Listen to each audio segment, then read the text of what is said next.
What's going on, guys? Welcome back to the channel. Thanks for checking out this video. If you can like this video and subscribe to the channel, it will be greatly appreciated.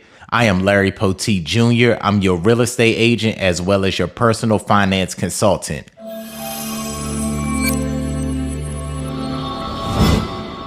In today's video, we're going to go over the home buying process.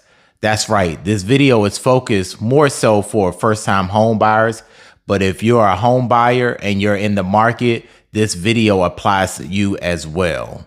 So there are 10 steps in this particular process. Step number 1 is you have to select your real estate agent.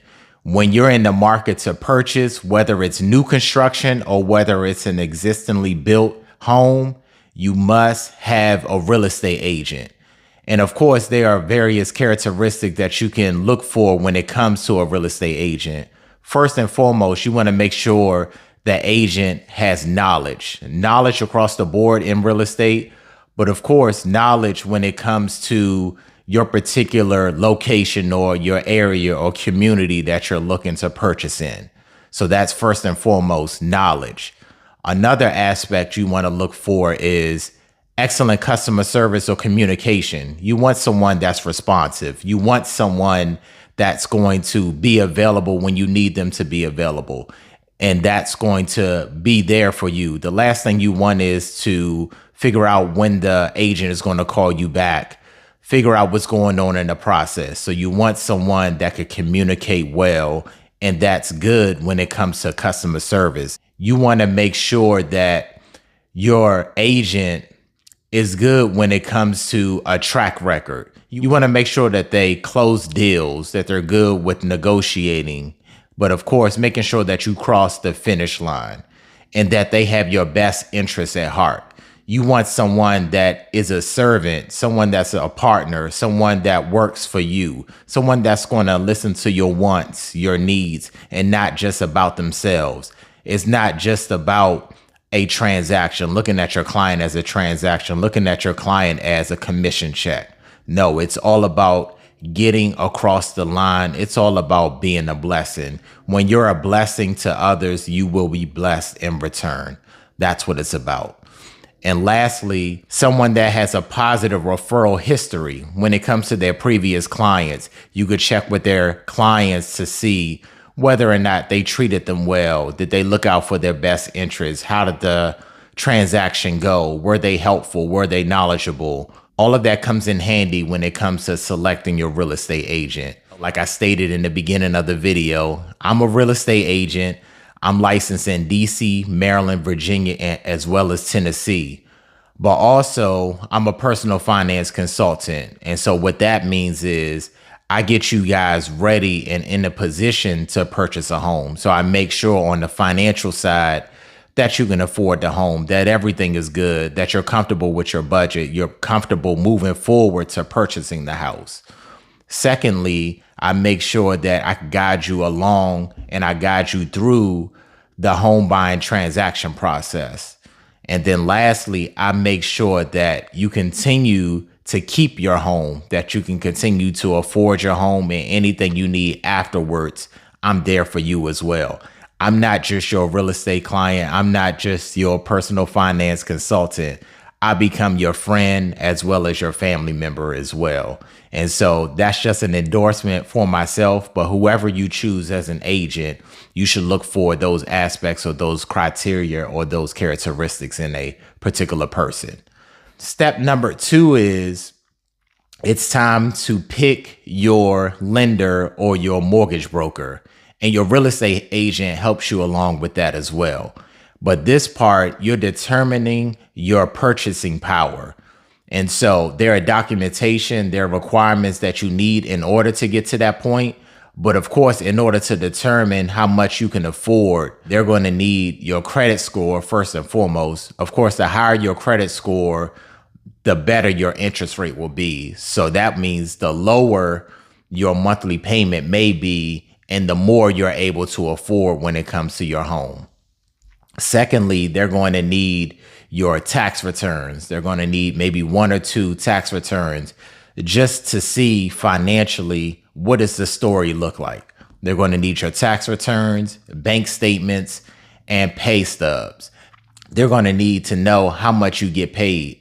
That will determine how much you can afford when it comes to the house. Your bank statements come into line when it comes to, okay, we know that you're making this. We know that, and we can see in these bank statements how much you're making, what's coming in as far as deposits. But we need to know also, and this is where the budget comes in hand, we need to know also how much are you spending. If you're making $100,000, are you spending $100,000? Because if that's the case, your ratios are determining that you can't afford this house because all of your money is coming in and going right back out. We don't see where you can fit a $3,000 mortgage payment or a $2,000 mortgage payment or whatever it is. We have to put you at this particular level. And so that's the story that the documentation will tell. But your loan officer will also let you know how much you can afford, whether that's $1 million, 500,000, whatever it is. In addition to that, they'll let you know what that equates to on a monthly basis. So that may be $2,000 a month, $3,000 a month. So that will determine your mortgage payment on a monthly basis. But just to back up a little bit, your mortgage payment is broken up into 4 different portions. Of course, everybody knows when it comes to your loans, you have your principal and interest. That's standard when it comes to any type of loan. But in real estate and in your mortgage, you have your principal, your interest, your taxes. You have your property taxes. Wherever you go, whatever state, whatever city, you're going to have property taxes associated with that particular home. In addition to that, whenever you buy an asset, for the most part, you want to have some type of insurance on it. Whether it's a car, whether it's a house, you want to have insurance on it. So in this case, it will be your homeowners insurance. So you will have homeowners insurance. So that will make up your mortgage as well. So you have your principal, your interest, your tax, and your insurance. And that acronym is PITI. And so if you hear that, that just means your principal, interest, taxes, and insurance. And so all of that is going to be explained by your loan officer. But as a real estate agent, and in my case, having a background in finance, this is the critical time in the process because I make sure that everything makes sense on the financial side. I make sure that you're comfortable, your budget is intact, and making sure that there's an easy transition as we go into the transaction. Step number 3 is your pre-qualification letter. So as you submit your documentation to your loan officer, as we're going over all of that documentation, your loan officer is going to give you a letter after that process is done. And that letter is going to pre-qualify you at a particular number. Like I said earlier, whether that's $100,000, $500,000, $1 million, $5 million, they're going to let you know how much you can afford on a monthly basis, but also how much you can afford when it comes to the house as a whole. And so this is key because going into the next step, we want to know when it becomes time to start searching for homes, what's the number that we're looking for? Is it $1 million? Is it 500,000?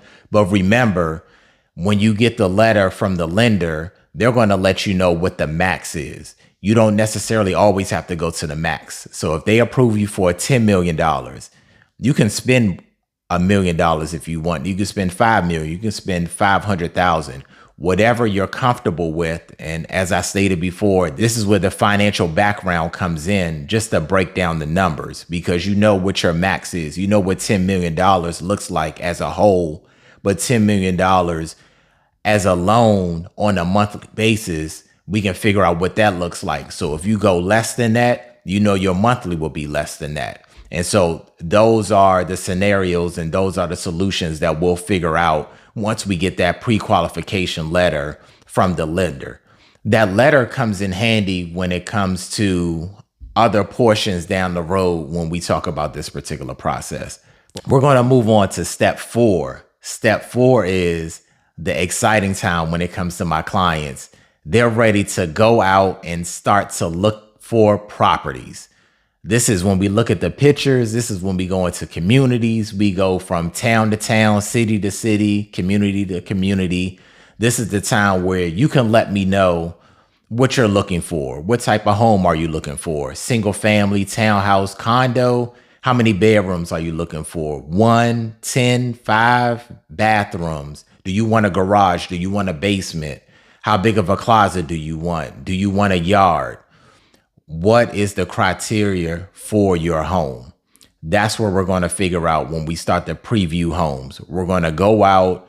We're going to see at nighttime and during the day, because things can be one way at this particular time. They can be totally different at this particular time. During the week as well, it may not be busy during the week, but on the weekends, it could be a lot of activity going on in your community. So you want to figure out what works for you. But during this time, this is when we go out, we narrow our search down, and then we find the home for you. But one thing to keep in mind is, and I always let my clients know, remember, the picture does not show everything. So when you see pictures of listings, pictures get you to the listing or get you to the home. Then it's up to you to lay your eyes on that particular property. Pictures can capture things at a certain angle. They can omit things that are right next to what they're focusing in on, but we need to lay our eyes on the property. We may see a spectacular home. The interior may be great, but the outside may be busted. It may be on a busy street, but we may not know just looking at the pictures. We may not see the roof damage, but the pictures on the inside are great. You never know what you're going to see or not see in the pictures until you get up close and personal and check them out with your own 2 eyes. So that's one thing that we focus on when we preview the homes. So I hope that made sense. Next is step number 5, and that's the contract package. That's when we start to submit our contract offers. The contract offer is made up of several components. Remember, we must have the pre-qualification letter in the contract package, because the seller of the home wants to know that you can afford and that you've been qualified for a loan. They just don't want a random person saying they're going to buy their house. They don't have good intentions. They haven't even been qualified. So that pre-qualification letter is very important, and it's a step that you cannot skip over. Next would be your earnest money deposit. And essentially that's consideration. When you do any contract, if you're serious about that contract, someone wants to know how serious you are with a particular offer. So your offer must come with some type of consideration. They want to know, is this person serious? How much are they serious about this particular property? Are they going to give up any money to show they're serious about this offer? And so one rule of thumb that I have is I typically recommend 1% of the purchase price. So I keep on sticking with the $1 million number. But if the listing is $1 million and we want to submit an offer for $1 million, 1% of 1 million is 10,000. So I will recommend earnest money deposit of $10,000 to be submitted with that contract offer. But remember also with contract offers, just because the list price is one price, we may want to submit over or we may want to submit under. It really depends on the market conditions. And I can get into those details in another video. But depending on how the market is, whether there's competition for the house, we may want to submit over or under the list price. Another part of the contract package or within your contract offer is the actual real estate contract. And so within that, you can determine whether or not you want to offer a set price. You want to offer above the list, below the list. That's where the number goes into the particular offer. Also, you can fluctuate in your closing date, and that can make your offer stronger if you can close in less days. If you need more time, that's up to you. But having a reduced time to close can make your contract appear a lot stronger. So just letting you know that you can change. Like I said, you can change the offer price. You have negotiation with the closing date. Also, closing assistance. You can ask the seller for closing assistance if you need it. By asking for closing assistance, sometimes it can weaken your offer because you're asking the seller for more on their side than on your side. But if you need it, we can definitely put that in the contract offer. And essentially, you can use those resources or those dollars for paying down your closing costs or even buying down your interest rate. So if you're at a 7% interest rate, you can actually buy your rate down to 6%, but you will have to pay a certain fee associated with that. And that's what seller assistance can help you do. And lastly, with any contract, you have opt-outs. And so in this case, we're calling them contingencies. So you can make your offer contingent upon something. We typically have 3 opt-outs. So that will be contingent on a home inspection. And that's later on in our process as well. But if the home inspection does not go well and what you thought the house was, it really wasn't, you have the ability to get out of the contract due to that. Also, financially, something can come up financially, whether it's medically, something happened medically and you're no longer able to afford the property. Or if you ended up buying a big ticket item during the time that you were pre-qualified. If your finances change, sometimes you have an out if you're no longer able to qualify for that particular property. And with the appraisal, let's say if the value isn't there, you wanted to pay $1 million, but your house isn't worth $1 million. And so the lender is not going to allow you to take out a loan for a property that's not valued for as much as you're trying to take out the loan for. So if the house is valued at $800,000, but you want to take out a loan for $1 million, it doesn't make sense for the loan company to approve such a loan. And so in that case, you'll be denied and you won't be able to afford the property. And so those are 3 of the typical contingencies that you would have in your contract. So I hope that made sense. Number 6 is contract acceptance. So at this particular point, when the 2 parties agree on the terms of a contract, and that's on the buyer side, which will be on your side, and then on the seller side, we call that ratification. So both parties agree on the terms within the contract offer, and at that particular point, the contract is ratified and we can move on to the next stage or the next step of the process. Step number 7, and this is really important, it's the home inspection. Whether you have a new construction or an existing home, you should always get a home inspection. No house is perfect. Things can be going on in the attic that you can't see, on the roof that you can't see, behind the walls that you can't see. So as an agent and as buyers, we're going to do a walkthrough of the property when we do our showings. And as an agent, I'm going to look for certain things. I'm going to make sure appliances work, the utilities work, the electricity works, checking the plumbing, things of that sort. But I am not a licensed contractor. I'm not a licensed plumber, electrician. So there may be some things behind the walls that I may miss. There may be some things with utilities that may be missed, on the roof that may be missed. So that's why we hire a home inspector to come in and do their job and make sure that your house is up to par. And so that's one thing that you cannot skip on. You cannot skip on your home inspection because that can make or break the deal.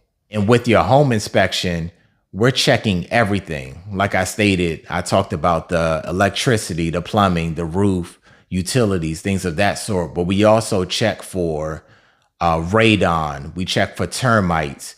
We check for things throughout the yard as well. So we're not just checking on certain aspects of the home. We check on every aspect of your real estate purchase. So keep that in mind as well. The next step would be number 8, and that is your home appraisal. And so an appraiser comes out and they determine the value of your home. They check the inventory of what's in the home, How does the outside of the home look? How does the inside of the house look? And they determine the value. The value must be at least what you offered or more. Otherwise, if it's less, the lending company will not approve a loan for you. As I stated before, if the value is less than the loan, it doesn't make sense to lend at that particular price. And so the appraisal is critical just to make sure what we're purchasing is at value, at least covers what the loan amount is. Step number 9, and we're almost at the finish line, will be your pre-settlement activities.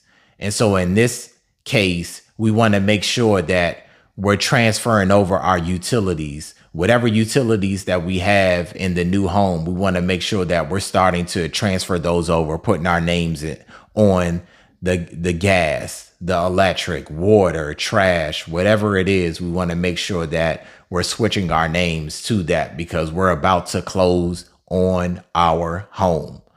Another thing is we want to make sure that we have insurance on our new home as well. Just like you think when you purchase a car, you cannot leave the lot until you have car insurance. The same thing, you cannot close on your new home until you have homeowners insurance on that particular home. Day one, you must be covered, and that's to protect you as well. And so step 10, we're at the finish line. We're at closing. And remember, closing can take 15 days, 30 days. Typically, if you have a loan involved, most lenders can close within 30 days. So as I tell my clients, when we're going out looking for homes, as soon as we find a home and we put a contract on it, the time goes just like that. You blink, we're at the home inspection. You blink again, you're asking what utility companies you need to reach out to so that you can transfer your name over. It happens just like that. So keep that in mind and be ready. And that's my job as a real estate agent, to make sure that you're ready, to make sure that you're prepped, and to guide you along with this particular process. Because at closing, ready or not, here it comes. You're signing off on your 1,000 papers and the home is going to be yours. Just like that, it's all yours. So it was my pleasure to go through this particular process. If you have any questions, feel free to contact me with the information that's below. Remember, I am a licensed real estate agent. I'm licensed in DC, Maryland, Virginia, and Tennessee. If you have any questions, if you would like for me to be your real estate agent going forward, whether that's on the buying side, as we went over with this particular video, or even on the seller side, I'm happy to help. I would love to be of assistance to you guys. I look forward to hearing from you guys. Have a blessed day.